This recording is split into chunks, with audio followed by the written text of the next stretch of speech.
On the pasuk Shoftim v'shoitrim titan lachada, we should appoint judges and law enforcement officers. The Medrash Rabbah says, Amar Rab Levi, what does this compare to? A king that had lots of sons, and he loved the smallest one, the youngest one more than everyone else, more than the others. This king had an orchard that he loved more than everything else that he had. The king said, I'm going to give this orchard that I love more than anything else to my little child that I love more than all my other sons. In a similar way, Hashem says, from all the nations that I created, I only love the Yidden. As the pasuk says, Kinar Yisrael v'Oyaveu, the Yidden are like a young child that I love. And from all the things that I created, I only love din, justice. As the pasuk says, Ki ani Hashem oyev mishpat, I Hashem love justice. Amar HaKadosh Baruch Hu, so Hashem says, I'm going to give that which I love to the nation that I love. And that's what our pasuk is telling us, Shoftim v'Shoitrim. Says the Rebbe, it's not understood. Number one, the point of a mashal is usually to add something, some clarification to the nimshal. What is the mashal, the parable, adding in our case? When we're giving a mashal of a king that had lots of sons and he has one orchard. Generally, says the Rebbe, the idea of giving something more precious to the one who you love more is something so obvious that you don't need a mashal for it all. Furthermore, says the Rebbe, because it's something so obvious, the question then is, why do we need to give a mashal of a melech? By every single person, it's exactly the way it works. Another question, says the Rebbe, how can we even say that from everything Hashem created, Eini Oyev, I don't love anything else other than din, other than justice? Yes, we understand justice is an essential. It's something crucial for the existence of the world. And therefore Hashem won't overlook a conduct that's in contradiction to justice. But how can we say from all the things that Hashem created, all he loves is just justice?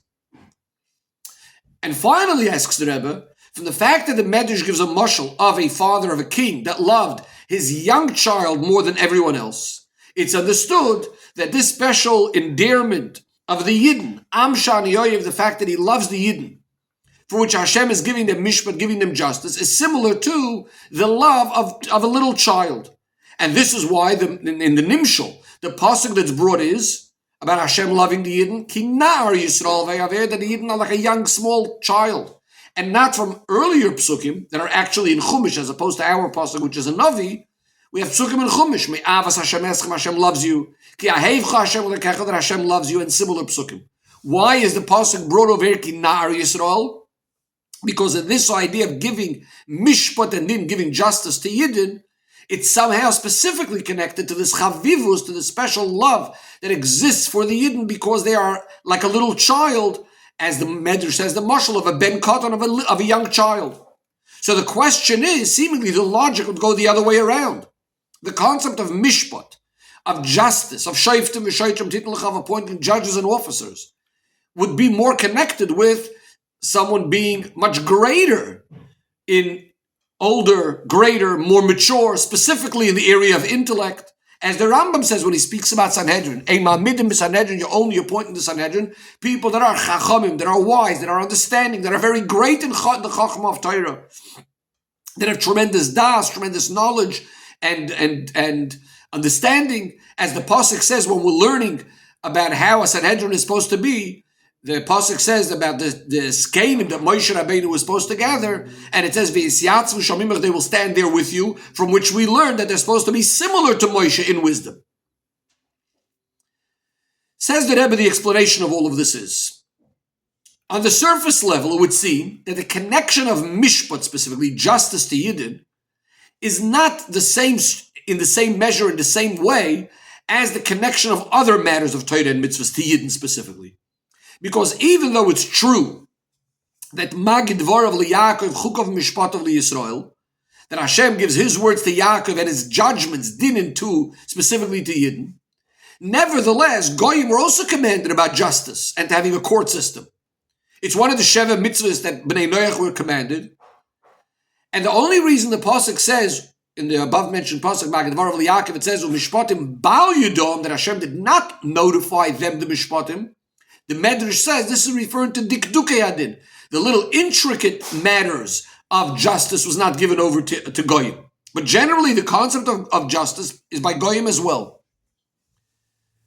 And this is exactly what Reb Levi in our Medrash is coming to tell us, that it's actually the other way around. That Mishpat has some special endearment by Hashem, even more than everything He created. And that's why it's specifically connected to the nation that Hashem loves.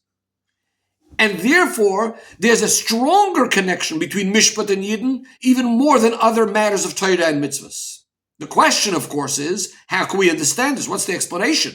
What's the special chavivus, the special love to Mishpat, to the extent that we'll say it's even more connected to Yidden, even more than other matters of Torah and mitzvahs, which, as we said before, would seem to be, the logic would dictate the other way around. And this is why Reb Levi needs a mashal. We asked before, why is a mashal even needed? And the mashal that he gives us from a king that has lots of children, and he has one pardes, one orchard. The reason why the mashal is given from an orchard specifically, not just from anything that he loves, is for a very, very specific reason. The difference between a pardes, an orchard, a place that has fruit trees, and a field, is that in a pardes you have the fruits growing, the fruits of the tree. Now these are things that are not essential for life. These are things that we have in order to enjoy, for delight.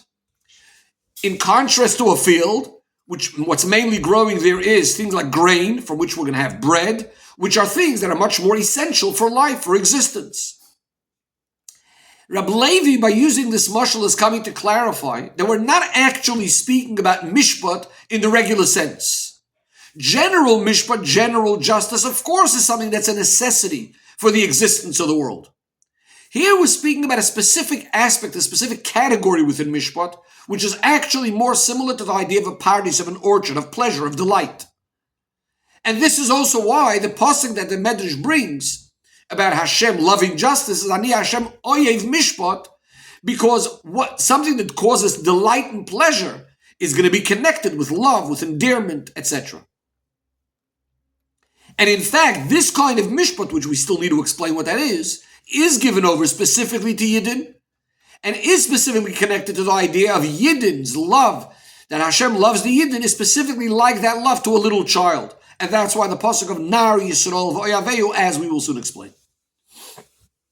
To clarify, within Mishpat it says the Rebbe, there are two details. The pasuk speaks about Shoftim v'Shoitrim. Shoftim are the judges telling us what the law is. Shoitrim are the ones that are forcing the people to accept the law, that they're going to actually go ahead and do what they were told. Now, seemingly, one would think that the Shoftim are just an intermediary, someone that's enabling the laws of the Torah should be clear and should be known and should be able to be carried out practically in life. In other words, since there could be a doubt what is the law of the Torah, so we need to have these judges that are going to tell us, are going to clarify for us what is the law of the Torah. We also need the Shoitrim, those that are going to make sure that practically the psak din, the law, the verdict, is carried out, that which the judge told us to do. If that's the way we understand it, it would seem that the Shoitrim, the officers, in a certain way, are even more important than the Shoftim, than the judges. Because they are actually the ones that are accomplishing that which the whole purpose is, that the law should be carried out, that the mitzvah should be done. But the truth of the matter is there's something much more to Shoftim, besides just telling us what the law is.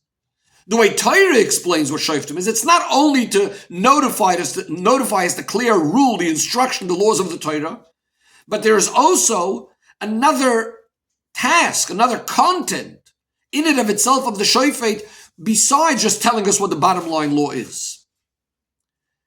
And to explain this, the Rebbe brings the Rambam, who describes what the Beis Din HaGadol in Yerushalayim was, which they were, of course, the main judges that we need to put B'chol Sha'ar Echad, right? There's all the judges in all the cities, but the main ones are the Sanhedrin HaGadol, the Beis Din HaGadol. Says the Rambam, they are the Ikar, Torah Sheba'al Peh. They are the main, they are the essence of Torah Sheba'al Peh. They are the Amudei Eirah, the pillars of instruction, and from them comes out law to all the Yidden. And the Rebbe looks at the Rambam, and the Rebbe says that the Rambam is telling us over here three details, three stages in the task of the Beis Din HaGadol. Number one, in Iker Torah Sheba'al Peh. It's not only about them giving instruction. They are Torah Sheba'al Peh. They embody Torah Sheba'al Peh. In other words, that it's not only about Torah, meaning Hoirah in the sense of just giving us instructions, but also the understanding of Torah, the learning of Torah, all goes back to the Sanhedrin, to the Beis Din HaGadol. As we'll soon explain a little bit more about that. Then comes number 2, that they are the Amudei Hoirah, they are the pillars of instructions. They clarified for us practically what is the halacha. And finally, from them comes out the law to all of the Yidden, which is their job as giving out the Hoirahs that it should all reach. It should come out from them and reach all the Yidden. Says the Rebbe, this is the real difference between the Shoftim, the judges, the way they are by the Yidden, and the way they are by Goyim. As we said before, that you need to have judges in every region, etc. But there's a major, major difference. By the Bnei Noach, by the Goyim, the main task of the judges is only to judge, to rule regarding their other 6 mitzvahs and to warn the people. In other words, they were given already a full set of rules, complete. But since not every single person on his own and his own intellect could actually know what the right halacha is, what the right law is, so therefore we need to have these judges who are going to teach these laws. They're going to notify the laws according to the specific incident, what happened, what the law should be. And they should also need to make sure that the laws are going to be carried out and to warn the people about it. So that's the classic meaning of a judge. And that applies by Goyim as well. But by the Yidden, we're saying, number 1, a shofet is something else completely. They are Torah Sheba'al Peh. Meaning to say, Torah Shebiksav was given over to them that they should learn it. They should explain it. And that's what creates Torah Sheba'al Peh. In other words, they have the ability not only to clarify and to give us the details about a certain halacha of the Torah, but they have the ability, obviously according to the rules of Torah, to innovate in Torah, to come up with new ideas. And in all of these things, we are commanded that we're not allowed to stray to the right or to the left from what the Sanhedrin tells us and what the Beis Din tells us. It says that, but this is what the Medrash means when Hashem says, from everything I created, all I love is only din. And that the Eibishter gave this idea of mishpat and din to the Yidden. We're not speaking about the regular task of carrying out justice, which exists by Goyim as well.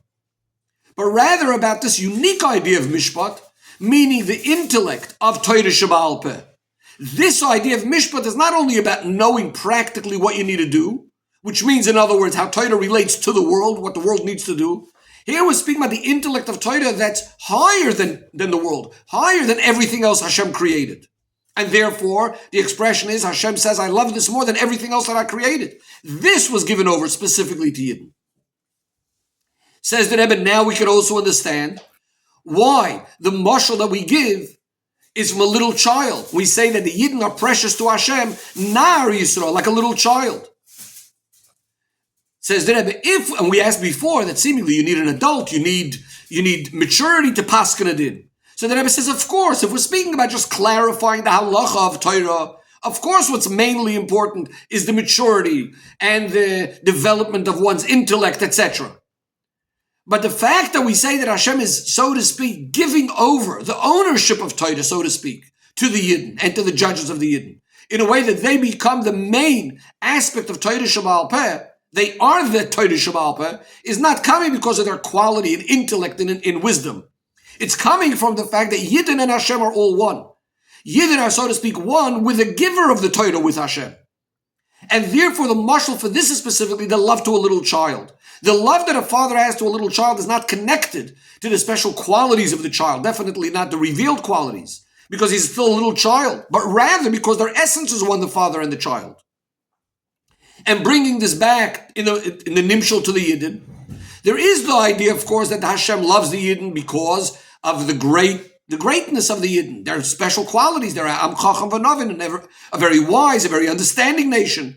But if we speak about the essential love that Hashem has to the Yidden, which is coming from their etzem, this is something totally nothing to do with their milas, and it's not covered over by their milas. That's expressed in the fact that they're like a little child.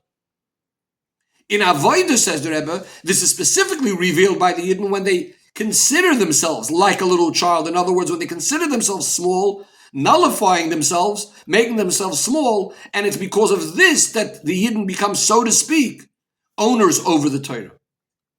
Says the Rebbe, now we can understand why the connection of mishpat, of judgment, of justice to the Yidden, is even deeper and stronger than other matters of Torah and mitzvahs. Because in this creation, in this making up of mishpat, of creating these laws, so to speak, of learning new ideas in Torah, this is what really expresses the deepest quality of what the Yid is, the essential quality of the Yid, that they are one, so to speak, with the Eibishter, who is Eloikei and the king of mishpat. Says the Rebbe, now we can understand why in the Mashal what's brought is specifically of a melech, not just any father. Because in the Nimshal, what the Yidden are receiving is not just any precious thing, but something that only a king could give over, the ownership over justice itself, which of course again comes from Eloikeyu Melech HaMishpat. Says the Rebbe, this idea in regards to Mishpat, being such a major idea of all of Torah and mitzvahs, so somewhat of this also exists really in the fulfillment of every single mitzvah by each and every individual. To explain, the difference between Shoftim and Shoitrim, the judges and the officers, is really also the difference, similar to the difference between Nasa and Nishma. Shoftim, the judges, their idea is more the Nishma aspect. In other words, the understanding of Torah and making Torah and mitzvahs be able to be understood and heard, etc. Shoitrim, on the other hand, they are the ones that accomplish the Nasa, the practical performance of the mitzvahs, including also the word nasa or maisa also sometimes means forcing, similar to the shoitrim that sometimes have to enforce the law, which generally is more like the idea of Kabbalah soil.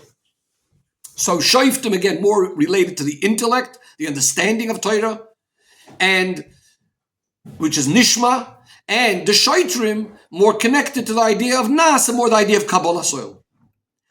Now, one might think that nishma is not really a goal, a purpose in and of itself.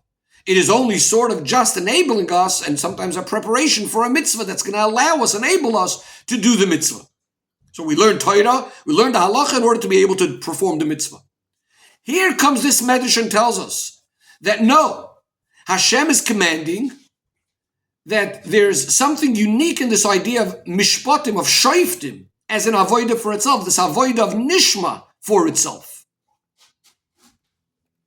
The Rebbe says, this is actually one of the explanations also, why in the order of nasa and nishma, that we say nasa before nishma, it's not only for the purpose of nasa. In other words, we may think nasa is about Kabbalah soil. If we want to have full Kabbalah soil to accept Torah and mitzvahs, so we want to say nasa before nishma, in other words, there was no logic involved at all. So that's one way of looking at it. With Nasa was before Nishma is so that the Nasa should be perfect. But the Rebbe says no. It's really for the purpose of the Nishma as well. How so? When the Nishma, if the Nishma would be before Nasa, so then it's possible, in other words, the understanding before the doing. So then we could view it to look at it that the purpose of the understanding, the purpose of learning was in order to help us do something. As we know, limud mevili de maisa, learning brings to action. But when we have the nishma specifically after the nasa, when we say we're first doing and then we're discussing the learning and the understanding, so now what happened now? In other words, we did already. The action was done. So we now understand that the nishma, the point of understanding and learning about it, wasn't for helping us do it better, but rather it's something, a unique goal for itself. It's an avodah, it's a purpose in its own right. And the reason for this is, going back to the point we said before, because the main chavivus, the main tainug of Hashem, is when Yidden also have this idea of the shoftim aspect, which is the concept of understanding in matters of Torah and mitzvahs. Why is that? Because we know that Nisava Kadosh Baruch Hu Dir B'Tachtonim, Hashem had a desire to have a dwelling place down in the lowest worlds, in the lowest places. And all Tachtonim, all the lowly things, should all be a Dira, a dwelling place, a Keli, a vessel for godliness. If a Yid is doing things just in a way of Nasa, just the action, just Kabbalah soil, as great as it may be, and even though in this he's expressing his greatest bittul to what Hashem wants, but nevertheless, it didn't penetrate, it didn't permeate every aspect of his existence, even his inner faculties, meaning his intellect and his emotions. In order that it should be dira b'tachtoinim, it's not enough that the Yid is just giving himself over to Hashem's desire. We need to have that every aspect of the person becomes a container, a vessel, a dira for holiness. And that's only when also his internal faculties are permeated with Hashem, which in other words means that his intellect, his understanding is also a keli now for godliness. It also got the message of godliness. Says the Rebbe, just like we are speaking now about this general advantage in understanding the Torah, the nishma, that has a certain advantage even over the action of the mitzvahs, says the Rebbe, so too is within the fulfillment of each individual mitzvah as well. The Rebbe says it's known that in mitzvahs there are generally two kavanis, two general intentions.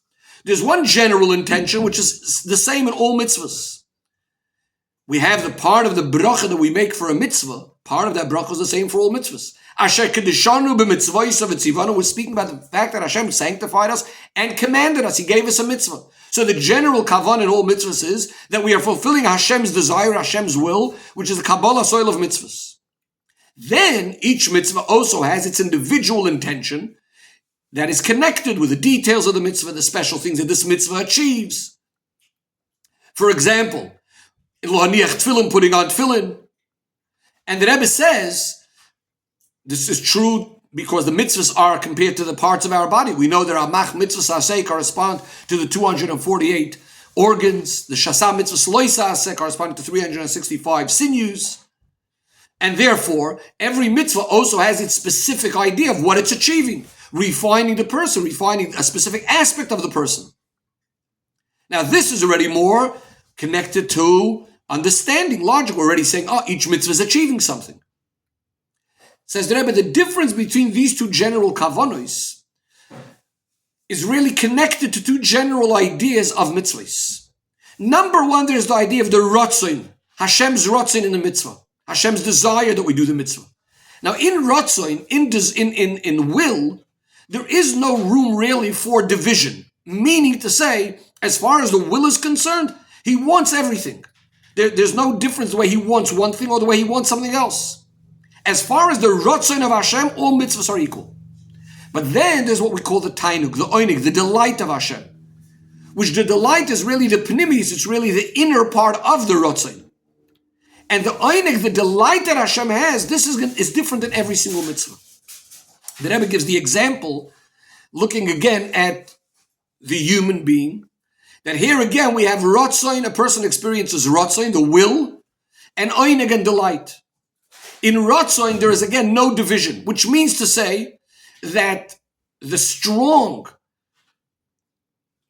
will that a person has, the strength of that desire that he has, is going to be in everything that he wants, that desire itself is equal. You can't divide that here there's one kind of rotzen and here there's another kind of rotzen. The things that he wants might be different, but the rotzen element of it is exactly the same. Whereas in delight, there's division. There's different kinds of delight. Every single, and every faculty of the person, and every part of the person, there's a different type of delight. Therefore, says the Rebbe, the truth of the matter is there's a certain advantage in the detailed kavanis of the mitzvahs, even more than that general kavanah that all mitzvahs are the rotzen of Hashem. Because it's specifically in these details that we're saying that's where Hashem's delight is found. Similar to what we said before, that nis'ava HaKadosh Baruch Hu, if we speak about Hashem's desire, Hashem's delight, Hashem's pleasure, is specifically in dira b'tachtoinim, which is going to be accomplished when it comes also into the details. And b'pnimius, it permeates every single detail. It doesn't just remain one general thing that the person is committed to Hashem. Says the Rebbe, even though we just said that yes, every single mitzvah has this mishpat element to it, the part that we can more relate it as far as its individual intention and so on. So every mitzvah has the mishpat element. Nevertheless, we can't compare this to the inyan of mishpat the way it's in the literal sense. In other words, what we were speaking about earlier in a more general sense of what mishpat is. Because, says the Rebbe, when we speak about that godly pleasure, which is clothed in the individual mitzvahs, and again, every mitzvah has its own particular delight, this is what's called a reflection, a ha'aretz, a little expression of Hashem's tremendous pleasure, which is one with Hashem.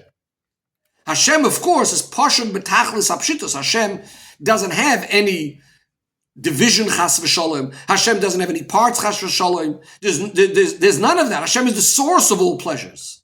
It's only like a little tiny ray of reflection comes down from Hashem, the way He's beyond it all, and it shines into each mitzvah according to its own level. Says the Rebbe, this is the chiddush of when we speak about mishpat in the more general sense, when we say Shoftim v'shoitrim titul lecha. And what did we say mishpat means over here? Again, we don't mean mishpat as an individual thing where we have to give a certain verdict or a certain law. We're speaking more mishpat in the general sense of all of Torah and mitzvahs, as we explained before, this idea that the Yidden were given over the power to innovate in Torah, to come up with the halachas of Torah, etc. Here we say, Ani Hashem oyev mishpat. Here we have in a revealed way not only a certain expression of Hashem's delight, which exists in every single individual mitzvah, but more in a general way, the very source of all of that pleasure, the nis'ava of the very essence of Hashem. Says the Rebbe, this is why this idea of mishpat was given to Yidden, because Nar Yisrael v'Oyaveyu, as we said. Because again, this special quality of their being small and being bottled, because this connection to the source of all pleasure is not through an avoida of a certain feeling of the feeling that delight and pleasure, where you feel yourself, you feel your metzias. On the contrary, it's more connected with that purity of the Yid, with that simplicity of the Yid, which is connected with the pshitas, with that purest place of the essence of Hashem that goes beyond any definitions. Says the Rebbe, Parsha Shoftim we always read in the beginning of Elul. Most years, Shabbos Parshas Re'eh is still in Chodesh Menachem Av. It's very often Shabbos Mevorchem Elul. Even when it does fall on Rosh Chodesh Elul, Parshas Re'eh, it's always going to be the first day of Rosh Chodesh, which again is still really part of Menachem Av. It's Lamed Menachem Av. On the other hand, Aleph Elul is always going to be within Parsha Shoftim. And therefore, says the Rebbe, it's understood that this idea that we're speaking about Shoftim has a special connection to Chodesh Elul. Amongst the minhagim of Chodesh that he didn't have in this month, which starts again mainly on Aleph Elul, is the idea of blowing shofar in Elul. Now, regards to shofar, we find two extremes, two seemingly opposite ideas. On the one hand, we say shofar. One of the meanings of the word shofar, the Medrash tells us, is the word shapru ma'aseichem. Beautify your actions. Which means we should improve our actions, but it's a lashon of beauty. It's connected to delight, to pleasure. On the other hand, we know that shofar is arousing in us a feeling of fear, of trembling, the opposite of delight and pleasure. So the Tzemach Tzedek explains that shofar is really connected to the level of the source of all pleasures, which is completely higher than an expression or revelation of pleasure. And that's why it ends up causing fear. Because when the source of all pleasure is revealed, that's connected again to this idea of bittul, of where the person doesn't even feel himself at all. This level of pshitus, of just being the pure essence of the Yid, where he doesn't even feel himself. The Rebbe says, we know famously the mashal of the Baal Shem Tov, about the sound of the shofar. That it's like that simple sound of the only child of the king, that he wants that the father recognizes him just by that simple sound. He's not even saying something even intelligent, intellectual. He's just calling out. And he wants the father should recognize him. Again, this is that call of the simplest and purest part of the Yid calling out to Hashem. But again, on the other hand, shofar is also from the word of tainug, of pleasure, because this is the source of all pleasure from which all other things come out. And says the Rebbe, this is similar to what the Medrash says in regards to mishpat, on Shoftim v'shoitrim titul lecha. That in this you have this idea of Ani Hashem oyev mishpat, that Hashem loves mishpat. And that's why it's connected to the Yidden, that they're also in a way of that little child. And specifically because of that, Hashem loves them. And the Rebbe concludes that through the idea of mishpat, and the shleimus of din generally, is accomplished, as the Medrash concludes as well, that if we have mishpat, then miyad, immediately, Ani goyel eschem, I take you out of galus, I redeem you, geula shleima.